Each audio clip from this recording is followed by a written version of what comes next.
just 4/100ths off Sonia Richard-Ross's American record, becomes the third American woman in history to run in the 48s, and looked dominant, looked smooth, looked like the Sydney who's broken all those world records at Hayward Field in the 400 meters.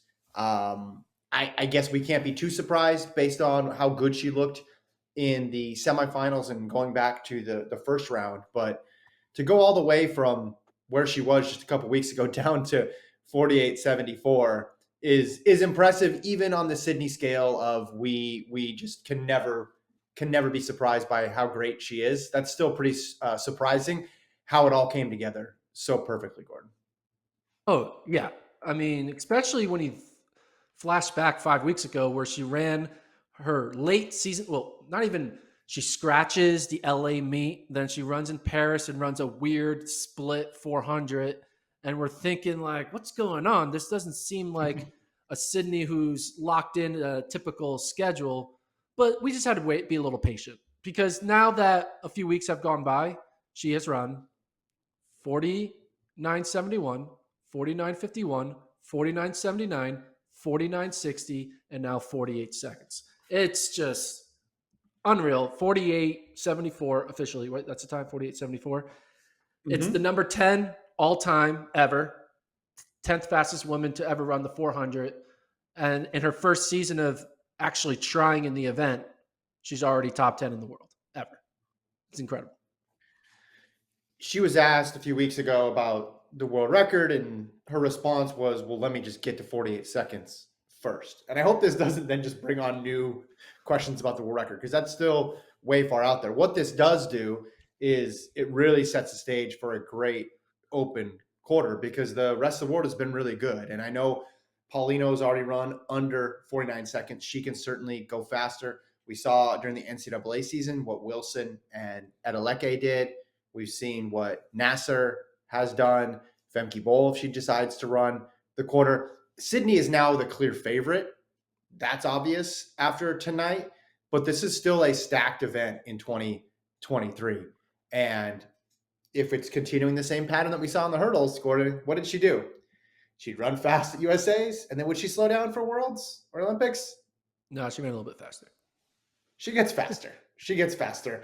And I think we can expect something similar, especially because she's still relatively new to the event in terms of figuring it out.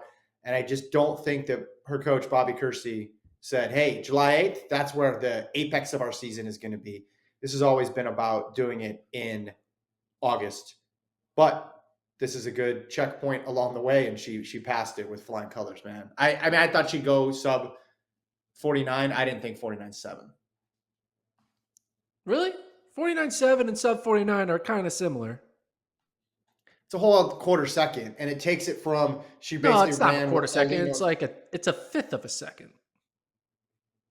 0.25 seconds is a quarter of a second. So she thought she would run 48.99.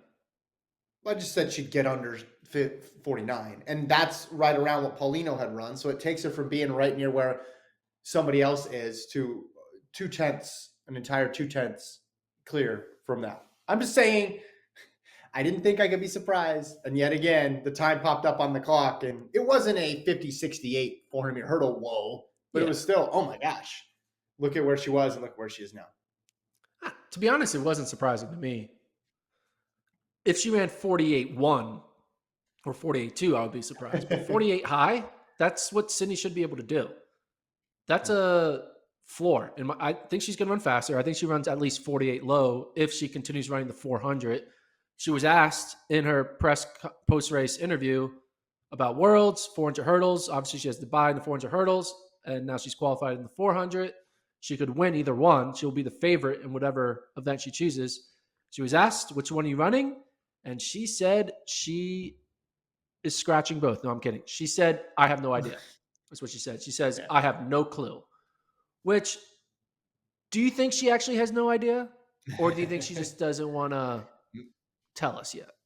I mean, I don't know Bobby Kersey, but he sounds like a man of mystery based on how other people talk about him. You don't even know the workouts in the middle of the workout. That's what I've heard about Bobby Kersey workouts. He just says, run a 200, run a 100. run a 250. So it's entirely possible that he hasn't revealed the plan. She's going to run the quarter. It would be very surprising at this point if she doesn't run the quarter. We ran through all the scenarios by which we thought the quarter wouldn't happen. Her running 48.74 was not one of the scenarios where she scratches it. It's not that we're not that far away from Budapest. And I just don't think you'd want to just, okay, now I'm going to go start doing some hurdle races to tune up. There's technique too to the hurdling. So like, and I know she said, you can work on both and they're obviously very related in skill set, but you have to clear 10 barriers and that's going to take at least a little bit of work. I'd say stay locked in on this, get a even faster time, move up even more on the all-time list, and then set yourself up for the double in Paris. That's what you think at the end of the day, that's the end goal. Maybe she doesn't run the 400 hurdles at all this year and just saves it for 2024. Yeah. Yes, and that's a total guess. That's not me knowing anything that anybody else doesn't do, but that's been my thought process ever since she ran that first quarter. Also, I mean, we want to see her get tested, right? Because everybody always wants to see great athletes go against other great athletes. She's going to get tested in the open quarter. She'd get tested in the 400 hurdles, but we've already seen what that looks like. We've already seen her battle Femke Bol. We've already seen her go against the best of all time in that event. Could they possibly pull off an upset? Well, you never say never, but it doesn't look likely. Now she's even faster in the quarter. But the 400, we're still going to see a great race. So people should be, even if you were a 400 hurdle fan, you should be still happy that Sydney's running a race with great competition.